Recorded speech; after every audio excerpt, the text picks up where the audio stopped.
All right, so UFC 278 goes down on a Saturday night where Kamaru Usman defends his welterweight championship against Leon Edwards. I've already made a separate video about that fight, especially, and I've uploaded it. So if you're interested in hearing about that, please do check out that video. This video here is to talk about two other fights that are on this card that I'm really excited about, and they come in the form of Paulo Costa against Luke Rockhold and Jose Aldo against Merab Dvalishvili. So those are the fights that I'm going to focus on in this video. But before I do that, my name is Rockhold J-Chan. This is the Battle Camp. Thank you very much for joining me. If you're new to the channel, please do consider subscribing. So look, man, the first thing I just quickly want to say is, to me, Jose Aldo against Merab should be the co-main event with Paulo Costa and Luke Rockhold third to last, because I feel as though Aldo against Merab has greater title implications than Costa against Luke Rockhold. But I get it, they're bigger men. Luke Rockhold is maybe a bigger name than Jose Aldo. That's debatable, but he's American, I suppose. And I can understand why that fight is the co-main event, because it does feel like that might just be a banger, right? So let's just start there, actually, given that it's a co-main event. Let's talk about that. Now, when this fight got made, it felt as though, to me, the UFC were treating Luke Rockhold as the sheep and sending him into the slaughterhouse, right? Because Luke Rockhold's form coming into this fight, he wasn't setting the world alight, right? He had lost to Yoel Romero by KO and lost to Jan Blachowicz. And the last time he fought was back in 2019 against Blachowicz in that failed attempt to move up to light heavyweight. Like, he hasn't fought in 3 years. And for him to come back to Paulo Costa in his return fight, it didn't really feel like the UFC were doing him many favors, right? On the other hand, with Paulo Costa, he had been quite vocal on social media, calling out contenders, calling out top guys in the division to no avail, right? Because he had previously fought Marvin Vettori, and we all remember what happened there with his inability to make weight and, you know, finally losing that fight over 5 rounds. And it felt as though the UFC weren't willing to give him someone that is highly ranked in that division. So it almost became a marriage of convenience, these two coming up against each other, almost like a punishment for both of them, but for different reasons, right? Now, let's go and focus back on Luke Rockhold, because like, Luke Rockhold is a guy that I found very, very, very difficult to warm to back when he was at the peak of the division, when he was, you know, making his run for the title, when he finally got to fight White Weidman and defended his title. And actually, did he defend his title? I think he beat, sorry, this is just for my own personal benefit. Yeah, no, he didn't. He won it. He beat Mimachida, but he won against Weidman and lost in his first defense.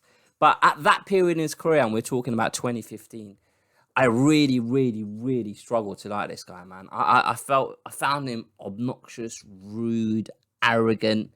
Do you remember there was a reality show where he went on there, and I think, was it The Bachelor or something like that?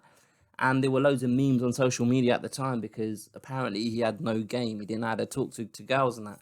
And just like, there were just like things about his personality that I thought, fucking hell, man, I couldn't imagine having a beer with this guy and not wanting to punch him, but obviously not punching him because I get my head kicked in. And then over the last year or so, I've seen the same man, but me warm to him. Let me explain. I've seen a man kind of like display the same sort of traits that he displayed in the media, but me tending to agree with his message, because he's been very vocal about how fighters are treated by the organization. He's been very vocal about how he couldn't care less what people think of him. And that kind of arrogance and kind of obnoxious kind of behavior that I felt he was displaying back in the day, now I kind of look at him talk about himself, and I feel like a man that's done a lot of self-reflecting, and a man that is very confident and secure in himself, you know? Like, he almost talks like a bloody philosopher nowadays. If you watch Embedded, the way he kind of talks about his journey over the last 2.5 years during COVID, how the kind of trials and tribulations, his relationship with alcohol, etc., to where he is now. Like, the kind of terminology he uses is kind of almost like a philosopher. And don't get me wrong, I'm not saying that he's giving us new ideas that are groundbreaking or whatever. Like, he clearly has spent a lot of time reading about human behavior and thinking about why he does things, and etc. He's clearly been introspective over the last few months or a year or whatever. And this version of him that truly, genuinely just doesn't give a fuck, and the confidence that he has, and he's the one that was seeking for a dangerous opponent, someone that is, a ranked fighter in that division, because he genuinely believes that he has another run at the middleweight title. Now, look, I do tend to take that with a pinch of salt. I do tend to take his confidence with a pinch of salt, and that's not me knocking him. That's not me saying that he's wrong for being so confident in his own abilities. That's just me going off of what I've seen him to the level that I've seen him perform at in the octagon in his last fight and the fight before that, and even the fight before that, because he beat Branch back in let's go. Oh shit, sorry. I just want to make sure it must be 2014, but I just want to make sure, because I don't know if you guys remember David Branch. He came into the UFC after being in the PFL, which in them days was the World Series of Fighting, I believe, and he came and he lost a load of fights, and then got cut effectively. But that fight against Luke Rockhold, I remember Luke Rockhold being hurt, and it was a bit like, bloody hell, David Branch hurt Luke Rockhold and whatnot. But I suppose the point I'm trying to make is, even though he won that fight, he didn't look great in that fight, and that was back in 2017. And yeah, I just haven't seen him look like the world beater that he looked like when he fought Michael Bisping the first time and beat him, when he fought Machida, and then when he fought Chris Weidman in that title fight, because that was another dominant, impressive win, right? And Paulo Costa. Now, Paulo Costa is a guy, right, very similar to Luke Rockhold. Like, initially, when I kind of got to know him and understand him a little bit, I struggled to like this guy. I was like, bloody hell, this guy's kind of annoying. And I follow him on social media, and I'm pretty certain I've said this in previous videos. Like, I find him so funny and entertaining on social media, and I've grown to like him. Like, my sense of humor is is perfect for someone like that, because I laugh at his funny jokes, or silly jokes, I should say. A lot of people don't find him funny, but I find him hilarious, right? And I've said all of that about Luke Rockhold and Paulo Costa to say this: I don't want either of them to lose. I genuinely don't want either of them to lose, because them losing means two different things, right? Because Paulo Costa confirmed in his media day interview that this is his final fight on his deal.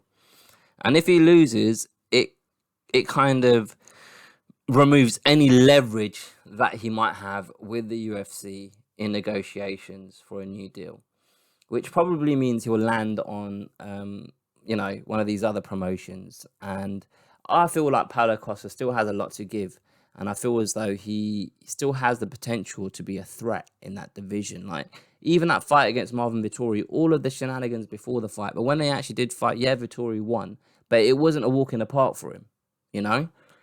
And Luke Rockhold, like, the stuff, how vocal and outspoken he's been, how he's been a rebel these last couple of months, like in the media, talking about the UFC, talking about Dana White personally. And should he lose, it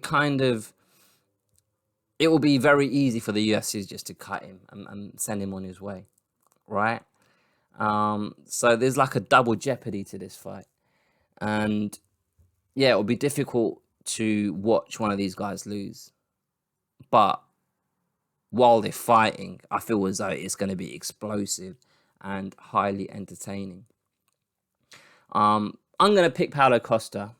Simple reason is he's shown me enough of a chin to say that if Luke Rockhold does hit him, I'd imagine that Paulo Costa will need multiple clean strikes to be finished. And I've seen Luke Rockhold get hurt, get rocked off of single strikes in his last 2 fights. And Paulo Costa carries power. And I feel as though Paulo Costa only knows one way to fight, which is marching forward. And he'll find that chin.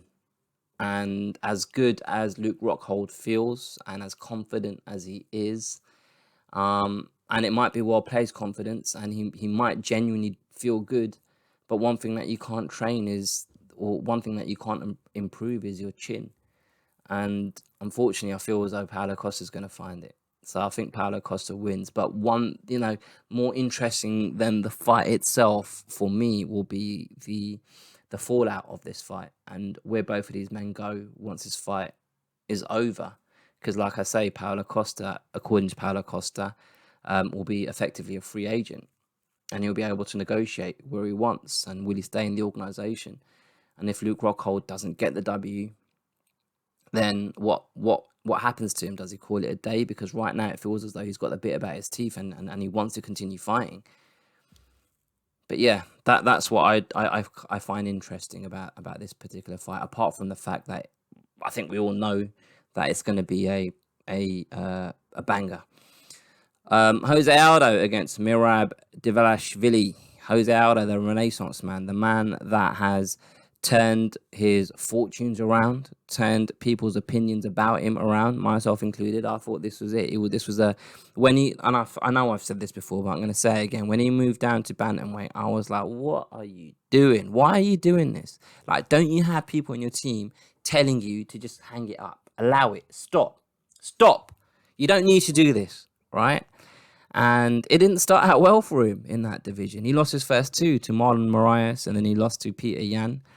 But then since then, Marlon Vera currently Cheeto is the flavor of the month, the talk of the town after his fight against Dominic Cruz. They're talking about him, he genuinely deserves a title shot. But Jose Aldo's here, Pedro Munoz, Rob Font, and for him to take on, to me, the boogeyman of the division, because I don't feel as though anybody has wanted to fight Merab.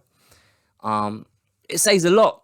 Like he's not just here fighting for the sake of fighting. Like if you follow boxing, when I say Derek Chisora, that man just wants to have fights, right? But to me, the type of fights that Jose Aldo's taking, it's a guy that is on a quest to win his second UFC title in a second weight division, right? Because you don't just take Merab Dvalishvili for the fun of a fight. You take him because you know it's a statement and it says that I'm still an elite fighter and I deserve a title shot. That's the way I see it anyway. Merab, as I said, the boogeyman of the division. Like, he is just a relentless, he's almost like a fucking Terminator. Like, he'll get hit and he'll just keep coming forward. He was a decision master, the master of the decision, because he would just dominate opponents, but just not get the finish until he fought Marlon Moraes in his last fight. And in that fight, Marlon Moraes managed to hurt Merab. But Merab, like I say, just got up and kept coming forward. Now, in this fight against Jose Aldo, I'd say the advantage for Merab, or something that works in Merab's favor, is the fact that, yes, he has a gas tank on him, right? He just doesn't have the ability to get tired. And the fact that it's a 3-round fight, and we've seen him go three rounds, start the fight at a pace and finish it in the 3rd round, the final seconds of the 5th minute of the 3rd round, fighting at the exact same pace. And Jose Aldo is a guy that we've seen tire throughout a fight. We've seen his legs fatigue. We've seen him slow down in fights. And that's just not just in 5-round fights, in 3-round fights. So that is a clear, distinct advantage for Merab. But obviously, Jose Aldo has a massive advantage on the feet. Where I've seen Jose Aldo get tired is where, a Max Holloway, for example, or Marlon Moraes, high output strikers, giving him a lot to think about, making him move a lot. Those are the guys that have tired him out in the past. Merab is a guy that closes the distance and goes for a takedown without putting in a lot of work with strikes to create the space or close the space for the takedown. And Jose Aldo is a guy that is renowned for being able to defend takedowns. So what will be interesting to see is if Merab secures a takedown. To me, it will be born out of brute strength and aggressiveness and just being undeniable, just pushing through and getting that takedown, right? I can foresee a lot of Merab trying to get a takedown, holding Jose Aldo against the fence, and Aldo just throwing kind of strikes, elbows, or just kind of token strikes, and Merab struggling to take him down. Does that make sense? Until the referee just kind of separates them. I would have picked Merab to win this fight until I saw his fight against Marlon Moraes. And having seen that fight, as much as I like Merab, because Merab, like, you know what I like about Merab is he seems like the kind of friend that everybody needs. Like, he seems like the kind of friend that you can just rely on, right? And that's just based off of stuff that people like Aldo have said about him, me following him on social media. I remember watching on his social media, on his Instagram, the way he was celebrating when Aldo beat Sanhagen. Like, he was in a bar somewhere. I think it was during COVID times. But the way you were saying, you could just tell it was so genuine and real. Like, that's his brother, and he wanted him to win. And like, he seems like a lovely bloke. And I feel bad for the way he's been avoided in that division. But I feel as though after watching the way he performed against Marlon Moraes, I feel like Jose Aldo will have enough to win that fight, because I feel as though Merab will try to get the takedown, and I think Jose Aldo will be able to stop that from happening. And I feel as though when they're engaging on the feet, Aldo will be able to, might not be able to hurt him, but he will land strikes that will win him rounds. And I can see Jose Aldo winning that fight over 3 rounds. But yeah, both of these fights are interesting to me for different reasons. Mostly because all 4 of these guys are fighters that I like, and these are fighters that have had storied careers, and they're all on different kind of phases of the journey, right? And it makes a pleasant change from watching these fight night events where you haven't heard of 90% of the people on the main card, and that's not an exaggeration. And you might want to call me a casual or whatever, but I've kind of stopped being so interested in these fight night events. Like, even the last fight night event with Dominic Cruz against Chito Vera, and I looked at that card and I thought, why the fuck have I not heard? Like, I watched the Nate Landwehr, however you say it, against David Onama fight. I watched it because I heard it was highly entertaining, and yes, I was entertained. But like, these names on these cards these days, they're not doing anything for me. Genuinely not. So, and I know obviously this is a pay-per-view, so it's incumbent on them to provide some name value. But these 3 fights, these 6 fighters in the last 3 fights of the card are what is really kind of drawing me to this card and really exciting me. But anyway, let me know what you guys think about the stuff that I've said in this video. Share your opinions about my opinions. Share your own opinions. Think something that I might not have talked about, something that I might have missed. Feel free to put them in the comments below. If you've enjoyed this video, please do like it, share it with a friend, subscribe to the channel if you haven't already. I will catch you guys next time.